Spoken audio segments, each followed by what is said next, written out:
up on the mountain. Mm-hmm. There's only success. Failure doesn't exist. And yet failure, the fear of failure, runs humanity. And always a fear of future failure, or remembering failures from the past. And who said you failed? Who said you failed? Who said you failed? You see. Well, you passed in school or you failed. You made it or you didn't. Why? Because the school or the education system is for information, for you to stand in line, to get in line, to have a singular belief system, you see, so that you get that out through all the educational systems.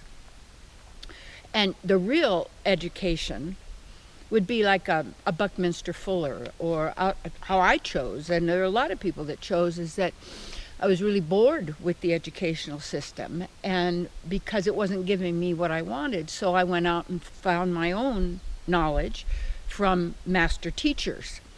And that's one of the things that's so important about a master teacher.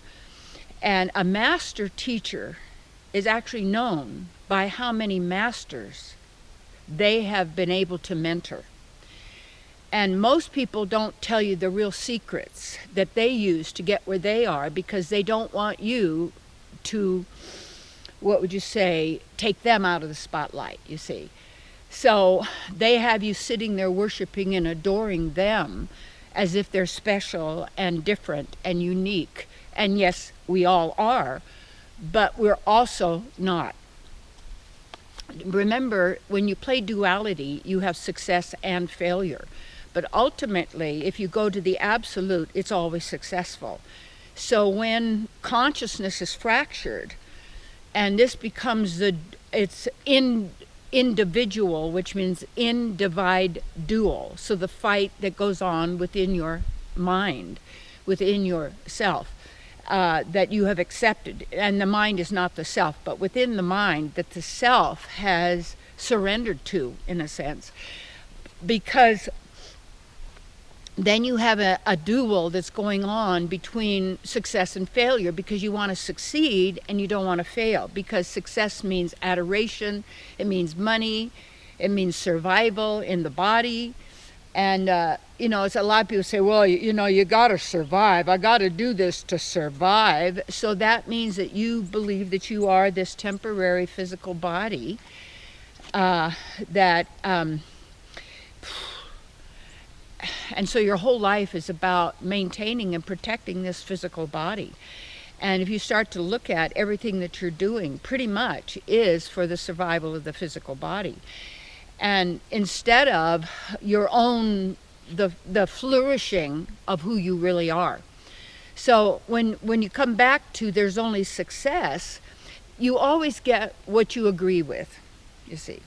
You always get what you accept and believe or think is possible, but you don't really know, but maybe other people have done it, or you've seen other people do it, so you think, well, I could do it. That doesn't mean you believe it. That means you're starting to notice, oh, that I could do that too.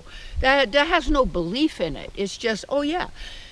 So it's you always get what you agree with. And the key, for me, was to get my own education and to get the knowledge that I desired for whatever it was and is that I desire to accomplish, to attain.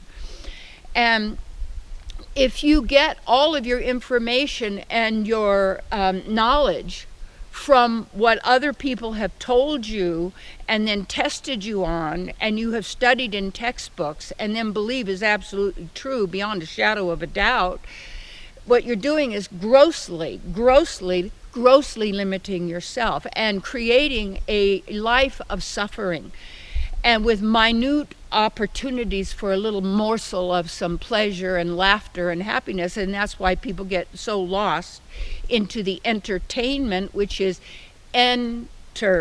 entrainment. And just like when you enter a building, you're going into the entrance, so you're going into that trance state because of that hypnotic trance that people are living in. Because when we focus on the mind and we focus on success and failure and we focus on wanting to be what other people call successful, what you do is you cheat yourself. So you're always a success. There's nothing you could do to stop that. You just need to know you are already a success, and failure does not exist with you.